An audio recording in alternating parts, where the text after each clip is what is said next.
Hey you guys, it's Kyle from Markham Reptiles, and today we're going over the top 5 best habits you can have as a snake keeper. Let's go! As usual, you guys picked this list off Instagram. We asked you this question right here, and you voted with your comments and your likes as to what this top 5 list would be. You did a wonderful job as always, so I'm super excited to show you guys what you picked. For number 5, you guys picked quarantine. Quarantining new arrivals is a super important aspect of keeping more than one snake. Once you get your second snake should already be arriving into a quarantine style situation. And quarantine basically means you're going to keep it in a sanitary environment away from your other snakes in a whole different room from your other snakes. And we actually made a video on how to build a quick, easy, and cheap quarantine setup. So I'll go ahead and link that video in the description below. And we actually, by the way, have a really cool Vietnamese Blue Beauty that is in quarantine right now. Big shout out to James at Be More Exotics. And I'll go ahead and shout out Rick Crumrine as well. This Vietnamese Blue Beauty was produced by Rick Crumrine. And thank you guys so much for producing the snake. And James, thank you for hooking us up with a beautiful Vietnamese Blue Beauty. We have linked both Be More Exotics and Rick Crumrine in the description. So go ahead and check them out as well. But quarantine is super important, you guys. You definitely want to quarantine all new arrivals, just like we are quarantining that Vietnamese Blue Beauty. And there's nothing wrong with him visually. So there's no mites, nothing like that. James is an awesome guy that hooked us up with an awesome snake. But we still have to quarantine, okay, just because it's protocol. And you do that just in case there is something wrong with the snake and it shows itself over time. You definitely don't want to have that snake with all your other animals when you find out it has some sort of deadly sickness or something like that, okay? You want to be super careful, and quarantining is super important. For number 4 is going to be good feeding habits, okay? Now, my buddy Ken Evans made this comment, and he was referring to the fact that through his feeding habits, he can get his ball pythons up to size to breed sooner. But good feeding habits aren't necessarily limited to just that. Good feeding habits could be noticing, like for Athena example, I've noticed that it's taking her a really long time to digest her meals now that she's a 4-year-old boa. So I'm spacing her meals out way more than I used to. She's eating once every month or two now, when she used to eat once every week when she was born. So feeding can actually make the difference in a long life or a short life for your animal. So you're definitely going to want to make sure that you're using good feeding habits. Also, if you're breeding animals, you need to look at other things. Like, does this animal need a meal right now to push it into ovulation? And different things like that. That's another way that feeding becomes a really good habit. And just feeding your animals correctly, correct size prey, different things like that, spacing it out correctly. Feeding can be one of the best habits you have as a keeper. So number 4 was actually a two-way tie. And for the second part of the two-way tie, we have just a daily check on your animals, okay? My buddy Dan from Shack Scales actually used a quote when I was touring his place for the first time. And I actually love the way he said this, so I'm going to go ahead and quote him.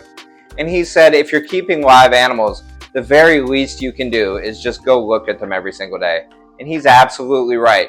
You guys don't know how much it'll improve your keeping to just look at your animals every single day. This is definitely a habit that I make a practice of here at Markham Reptiles. And I'll go ahead and link Dan in the description, by the way. He's an awesome guy. But this is definitely something I make practice of, because checking on your animals and just looking at them every single day will instantly make you a better keeper. So that brings us to number 3. And number 3 is record keeping. Record keeping is super important, you guys. If I didn't keep records, I wouldn't know that Rolly's babies should be being laid within the next few weeks, okay? Belle should be laying eggs that were sired by Rolly here within the next few weeks. And I know that because I kept track of her ovulation, which has been super important because she did not have her post-ovulation shed. She skipped it, but she's progressing normally, looking really great. So wish us luck with her eggs. But I would have no sort of estimate because she skipped that post-ovulation shed if I hadn't kept track of when she had ovulated, okay? So record keeping can be super important for breeding. It can also be super important for keeping. We talked about feeding. One thing I do here at Markham Reptiles is I keep a feeding chart on every single snake that we have here. Whether it's a snake we plan to keep or a snake we plan to sell in the future, we keep feeding charts on absolutely everything. If we sell the snake, we send the person that buys the snake a feeding chart with their animal. And if it's our snake, we can use that feeding chart and just look back and know when did that snake eat and when should that snake eat next. So that's super important, you guys. All right, so that brings us to number 2. And for number 2, you guys voted health checks. Now, furthermore than doing a daily check and just looking at your snake, a health check is very important, okay? You're gonna wanna look at the belly, make sure there's no scale rot or anything like that. You're gonna wanna listen to the animal and look at the animal's face to see if there's any signs of a respiratory infection, any bubbles or anything like that. And just generally check the animal out. Is there anything, around its cloaca going on? Is there anything anywhere else on the animal going on? And just give it a really thorough look over and do a nice health check on that animal. A health check is basically the more thorough version of a daily check. It's like a deep dive check into that animal's health. And it's super important, you guys, to health check your animals. You don't want something to be going on and you don't notice, and the animal gets in worse health without you noticing. Reptiles are very good at hiding any illness that's going on with them. So you have to be really observant with your health checks and really diligent. And this is definitely a great keeper habit. Look at Tinkerbell, you guys. She's absolutely beautiful after she just shed her skin. I just want to say that real quick. All right, and that brings us to number 1, you guys. And for the number 1 best habit that you can have as a snake keeper, you guys voted that it was getting your animals outside. Getting your animals outside is actually super important, you guys. It really helps their mental health. It's something that I've noticed. It's great for their mental health. It's great for you guys to bond. And it's great for you to see some natural behaviors that they may have. Go ahead and let them outside. Let them explore. And depending on their size, you may even be able to put them down in the grass. I try not to put snakes down in the grass that are too small because we have hawks and stuff like that in this area. I know some parts of the country, you guys are dealing with eagles and stuff like that. And birds of prey like that will definitely scope your animals out. So don't let them get too far away from you either. And for more tips on taking your snake outside, I actually made a video with 5 tips for taking your snake outside. So I'm going to go ahead and link that in the description below. And I also made a video on the best 5 forms of enrichment for your snake. So I'm going to go ahead and link that below. But here at Markham Reptiles, we absolutely love taking our snakes outside. As you guys can see, I have endless footage of our snakes outside because we love it so much. It's super cool, and I really enjoy actually taking our snakes outside. So I definitely see why that made number 1 on this top 5 list. But thank you guys so much. Thank you to everyone that participated in this video. We have linked you guys in the description below.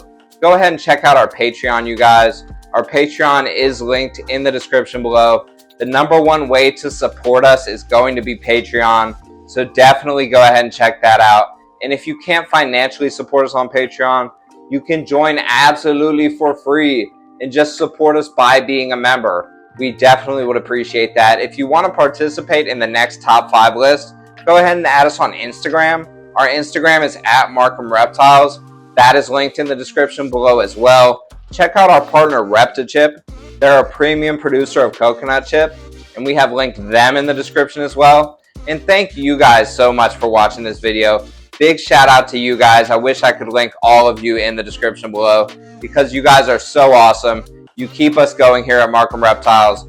Drop some love in the comments. I read every single comment, and I hope you guys have a wonderful day. Keep spreading the love of great reptiles like this girl Tinkerbell here. Take care.